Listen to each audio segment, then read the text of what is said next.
मैं एक बात बताना चाहता हूं जो कि आज तक का बहुत मायने रखता है, जो कि जुडिशियरी से रिलेटेड है। आज हम जुडिशियल सिस्टम की बात करेंगे तो जुडिशियल सिस्टम में क्या क्या चीजें होना चाहिए। तो judicial must be accountable, judicial must be impartial, judiciary must be independent. ये तीनों चीजें होना चाहिए। अगर आज के हम जुडिशियरी की बात करेंगे विथ ड्यू रेस्पेक्ट, अगर जुडिशियरी में लगभग जो सबसे बड़ा प्रॉब्लम्स आता है कि आपको ये समझना जरूरी होता है कि अगर आप डिस्ट्रिक्ट में, एक डिस्ट्रिक्ट कोर्ट में अगर जज बनना चाहे, अगर डिस्ट्रिक्ट कोर्ट में जज बनना चाहे तो आपके लिए एग्जामिनेशन है, ओपीएससी का है या कोई स्टेट का अगर एग्जामिनेशन होता है। लेकिन ये जो चीज़ है भारत की संविधान में अगर पढ़ोगे आर्टिकल 312 ऑल इंडिया सर्विसेज जो है उसमें लिखा गया है, क्लॉज 2, 3 को पढ़ोगे तो उसमें क्लियरली लिखा गया है कि ऑल इंडिया जुडिशियल कमीशन बनाया जा सकता है या ऑल इंडिया सर्विसेज जैसे आईएएस, जैसे आईपीएस, जैसे आईआरएस को कंडक्ट करने के लिए यूपीएससी होता है। उसी तरह अगर इंडियन जुडिशियल सर्विस करके एक सिस्टम बनाया जाए, एक कंडक्ट किया जाए तो डाइवर्सिटीज इन जुडिशियरी जिसको बोला जाता है। सबसे जो प्रॉब्लम्स आता है कि जजेस की संख्या कम है, जजेस की संख्या कम होने के बावजूद भारत की जुडिशियरी में पेंडेंसी का संख्या बढ़ गई है। जो केसेस पेंडिंग है लगभग 5 करोड़ के ऊपर केसेस पेंडिंग है जुडिशियरी में, लगभग 5 करोड़ के ऊपर केसेस पेंडिंग है। उसका रीजन क्या है? जजों की संख्या में बढ़ोतरी नहीं हुआ है और उसी हिसाब से बढ़ोतरी ना होने की वजह से केसेस की जो संख्या वो बढ़ गया है। 5 करोड़ के ऊपर पेंडिंग है, जो कि डिस्ट्रिक्ट कोर्ट और हाई कोर्ट को, इसको सबको मिला जाए तो 5 करोड़ से ज्यादा केसेस पेंडिंग है।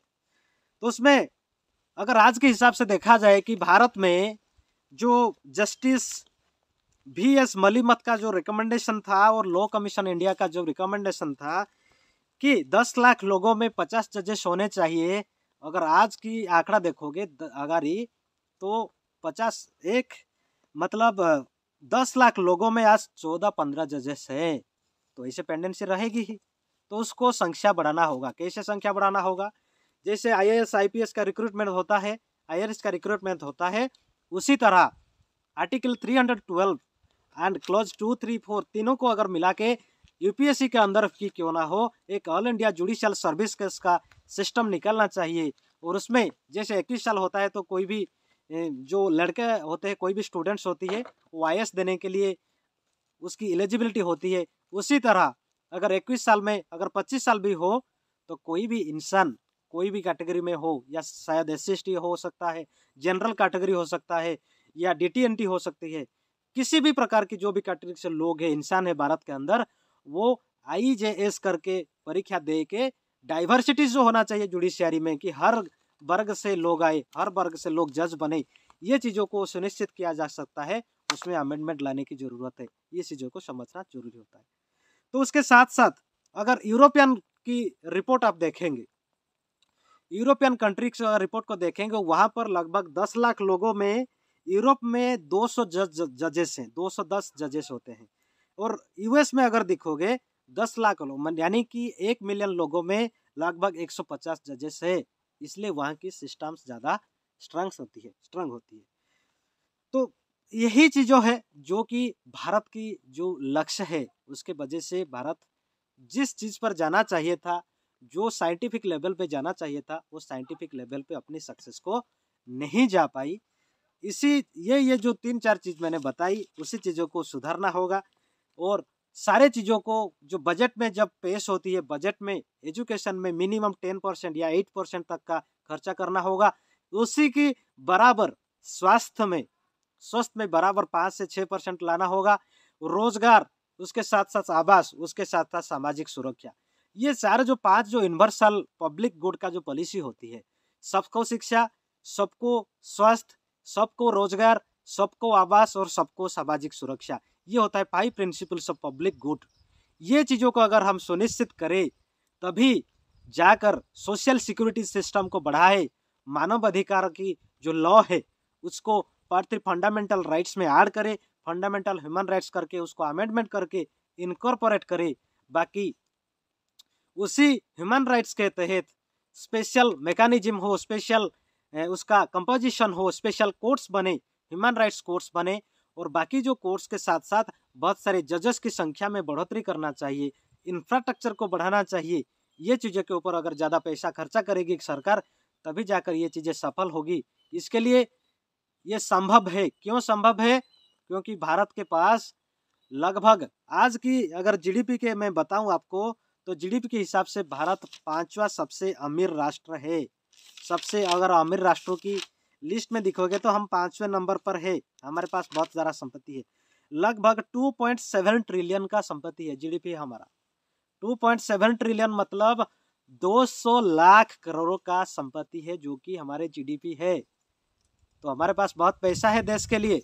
लेकिन उसके साथ साथ एक बहुत बड़ा रिपोर्ट जो आपको मैं बताने जा रहा हूं, वो अभी डावोस की जो कॉन्फ्रेंस हुई थी 2023 की, उसमें ऑक्सफाम इंडिया की एक रिपोर्ट आई। ऑक्सफाम जो एक इंस्टीट्यूशन है जो इंटरनेशनल लेवल पे काम करती है, जैसे क्रेडिट सुसाई एक एजेंसी है और ग्लोबल इंटीग्रिटी का रिपोर्ट है। उसी को अगर रिपोर्ट को देखेंगे कि लगभग भारत में जो आय में असमानता पैदा हुई, जो इनकम में इनइक्वालिटी पैदा हुई, 1% लोगों के पास भारत की 40% संपत्ति हो गई है। 1% लोगों के पास लगभग 40% संपत्ति हो गई है। ये इकोनॉमिक डेमोक्रेसी, इसमें वायलेंस होती है, वायलेट होती है इकोनॉमिक डेमोक्रेसी। जो हम पढ़े हैं कि जस्टिस, सोशल, इकोनॉमिक और पॉलिटिकल, ये चीज़ें बाधाएं आती है। आज ऐसा नतीजा देखिए कि 1% लोगों के पास 40% की संपत्ति हो गई है। तो उसके रीजंस क्या है? उसके रीजन ऐसे आते हैं कि जो टैक्सेशन सिस्टम है हमारा, वो प्रोग्रेसिव नहीं है, वो प्रोग्रेसिव टैक्सेशन नहीं है। इसी के वजह से हमारे जो भारत की जो संपत्ति है, जो अमीर लोग हैं वो टैक्स से छूट जाते हैं। और आपको बता दूं कि भारत में पिछले 5 साल में लगभग 10 लाख करोड़ का जो संपत्ति है, 10 लाख करोड़ का जो लोन है, जो कि इन कॉर्पोरेट लोगों ने लिया हुआ था, पिछले 5 साल में 10 लाख करोड़ का संपत्ति को राइट ऑफ कर दिया बैंकों ने।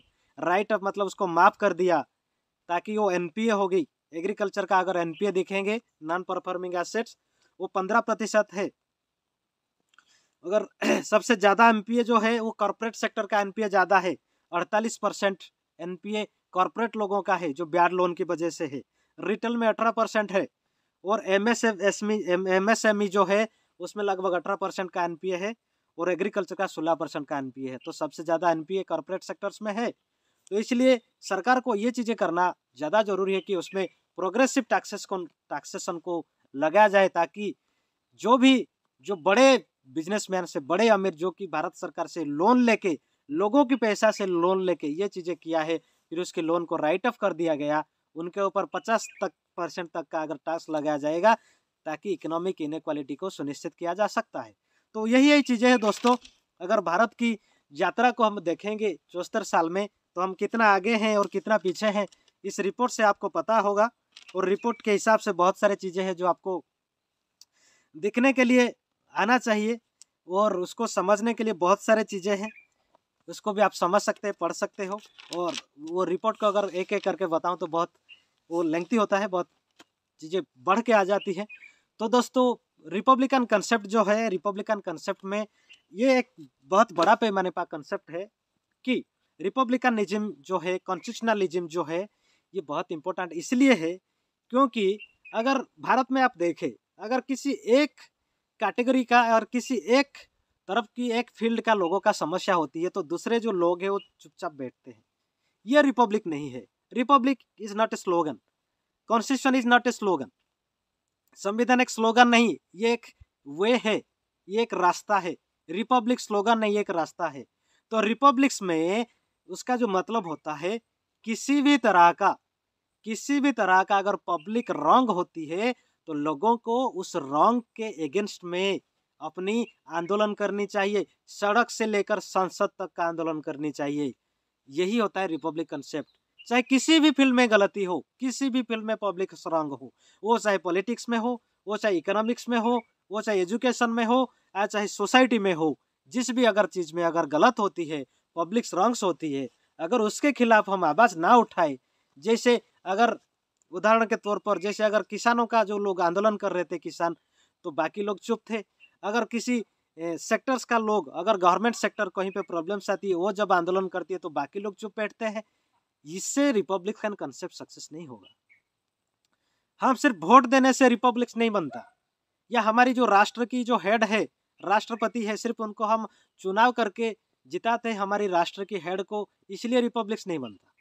रिपब्लिक्स बनता है जब हम भारत के नागरिक हो, भारत के कंट्रीमैन हो, जब किसी भी तरह का पब्लिक रॉन्ग, किसी भी तरह का रंग पॉलिसी, किसी भी तरह का रंग सिस्टम, किसी भी तरह का रंग व्यवस्था के खिलाफ जब तक हम कलेक्टिव तरीके से जागरूक ना होकर आंदोलन नहीं करते हैं, तब तक रिपब्लिक डे मनाने से या रिपब्लिक डे पर भाषण करने से उसका कोई रिजल्ट नहीं आने वाला।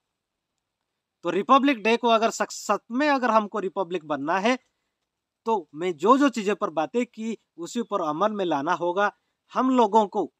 और एक चीज़ बताना चाहता हूँ, जो पढ़े लिखे लोग हैं मेरे, सबको मैं बताना चाहता हूँ कि पढ़े लोग सर्विस में जाए, बहुत अच्छी बात है, लेकिन अगर आप पॉलिटिक्स में ना जाए, अगर आप इकोनॉमिक्स को ना समझे, अगर आप सोशल रियलिटी को ना समझे, अगर डिस्क्रिमिनेशन को समाप्त करने के लिए काम ना करे, तो ये रिपब्लिक कभी सक्सेस नहीं होगी। और आज की इस अध्याय को इसलिए मैं आपके सामने लाना चाहता था, ताकि भारत की यही सच्चाई है कि हम भारत की सक्सेस तो पा रहे हैं, लेकिन सक्सेस किसमें उसको मापा जाए, किसमें उसको मेजर किया जाए, ये ज़्यादा इम्पोर्टेंट है। ये क्यों ज़्यादा इम्पोर्टेंट है? क्योंकि सक्सेस सिर्फ बिल्डिंग बनाने से, रोड बनाने से सक्सेस नहीं होती। डेवलपमेंट सिर्फ रोड बनाने से नहीं होती, डेवलपमेंट सिर्फ पोल बनाने से नहीं होती, स्टैचू बनाने से नहीं होती। डेवलपमेंट जब तक हम भारत के लोगों की डेवलपमेंट ना करें, जब तक भारत की हर इंसान शिक्षित ना हो, जबकि हर लोगों को नौकरी ना मिले, सबको शिक्षा ना मिले, सबको स्वास्थ्य ना मिले, ये चीज़ें अगर नहीं हो पाता है तो हमारी संविधान की लक्ष्य अधूरा है। और उसको पूरा करने के लिए सभी लोगों का जिम्मेदार है। ये किसी अकेली पार्टी का जिम्मेदार नहीं है, ये किसी एक इंसान का जिम्मेदारी नहीं है, क्योंकि हम एक देश में रहते हैं, हम सब भारतीय हैं। और इसी सोच के हिसाब से चलते हैं और इसी सोच के हिसाब से काम करते हैं, तभी जाकर भारत महान बनेगा। अगर ऐसे इसी तरह की समस्या चलते रहा तो भारत कभी महान नहीं बन सकता। तो भारत को महान बनाने के लिए ये सारे सिस्टम में सुधार लाना जरूरी है, कॉन्स्टिट्यूशनल रिफॉर्म्स लाना जरूरी है, इकोनॉमिक्स रिफॉर्म्स लाना जरूरी है, जुडिशियरी में रिफॉर्म्स लाना जरूरी है, इलेक्टोरल सिस्टम में रिफॉर्म्स लाना जरूरी है। उसके साथ साथ हर इंसान साइंटिफिक बने, हर इंसान, हर नागरिक विज्ञानवादी बने, हर इंसान जागरूक बने और एक दूसरे को इंसानियत की भाव के बर्ताव करे, इंसानियत के रास्ते पे चले और देश में पॉलिटिक्स में, देश की अर्थव्यवस्था में, देश की राजनीतिक व्यवस्था में हिस्सा लेकर पार्टिसिपेशन करके साइंटिफिक पॉलिसीज को अगर आप पढ़ते हैं, उसको पढ़कर उसको लागू करते हैं, तभी जाकर भारत की रिपब्लिकन कंसेप्ट सक्सेस होगा। और यही चीज का संकल्प देते हुए मेरी आप सबसे यही अपील है कि हम सब भारत है, हम सब भारतीय है, हमारी एक ही देश है, जो देश में हम रहते हैं, हमारी नागरिकता भारत है। आज हम 74वां साल मना रहे हैं, तो हम सबके साथ होने वाली भेदभाव को मिटाएंगे। यही सबसे बड़ी जो मानव अधिकार के कंसेप्ट बार बार मैं बोलता हूँ कि एबोलिशन ऑफ डिस्क्रिमिनेशन। किसके साथ डिस्क्रिमिनेशन हो रहा है? SC/ST के साथ हो रहा है, महिला के साथ हो रहा है, उसके साथ पर्यावरण के साथ हो रहा है, हमारी नेचुरल रिसोर्सेस के साथ भेदभाव हो रहा है, हमारी जो जमीन है उसके साथ भेदभाव हो रहा है, इंसानों के साथ भेदभाव हो रहा है। तो अगर हमको सही में रिपब्लिकन कंसेप्ट को सक्सेस में लाना है, सही में दुनिया में नंबर 1 बनना है, तो ये भेदभाव को समाप्त करना होगा, नेचुरल रिसोर्सेस को एक्सप्लोटेशन करना बंद करना होगा। जो भी नेचुरल रिसोर्स को हम आज देख रहे हैं, ये हमारा नहीं है, ये प्रकृति ने सबके लिए बनाया है, किसी एक इंसान के लिए नहीं बनाया है। तो ये सारे चीजों का अगर हम देखते हैं, उसको समझते हैं, तभी जाकर उसको काम करेंगे। तो यही मेरा संदेश है सबको कि रिपब्लिकनिज्म को समझे, कॉन्स्टिट्यूशनलिज्म को समझे, संविधान की लक्ष्य को समझे। हमको संविधान से आगे तक जाना है, पीछे नहीं जाना है। हमको कोई छोटी सोच से नहीं जीना है। जाति, धर्म, पंथ, विचार, जो भाषा है, चाहे किसी इलाका हो, इसी जैसा जो छोटे छोटे चीजें जो कि थ्रेट टू नेशनल इंटीग्रेशन है, हम किताबों में पढ़ते आए हैं। थ्रेट टू नेशनल इंटीग्रेशन क्या क्या है? जाति, धर्म, वर्ण, विचार, फिलोसॉफी, किसी पर्सनल चीजें, ये चीजें सब हमारी राष्ट्र के लिए खतरा है, हमारी लोगों के लिए खतरा है। किसी भी लोग जो कि इसी चीज से अगर बार बार यही बात को अगर समझे कि हमको साइंटिफिक बनना है, तो कोई भी हमको अंधविश्वासी नहीं कर सकता, हमको अंधभक्ति नहीं ला सकता। अगर हम साइंटिफिक ना बनते हैं तो ये चीजें करना मुश्किल होगी। तो हमको ज्यादा से ज्यादा पाठ पढ़ना है, ज्यादा से ज्यादा साइंटिफिक नॉलेज को पढ़ना है, ज्ञान विज्ञान को पढ़ना है, मानवता को पढ़ना है। तभी जाकर हम ये सोशल रियलिटी को समझ सकेंगे और सोशल रियलिटी को समझकर पॉलिटिकल इकोनॉमी को चेंज करेंगे। इसी संदेश देते हुए सभी को फिर से धन्यवाद देता हूं और आज की 74 साल में आप सभी को फिर से मंगल कामना देता हूं। ऐसी मंगल कामना के साथ आप मुझे बहुत सुना, इसलिए आप सभी को धन्यवाद और सबको फिर से मंगल कामना है। जय विज्ञान, जय संविधान, जय इंसान, जय विज्ञान।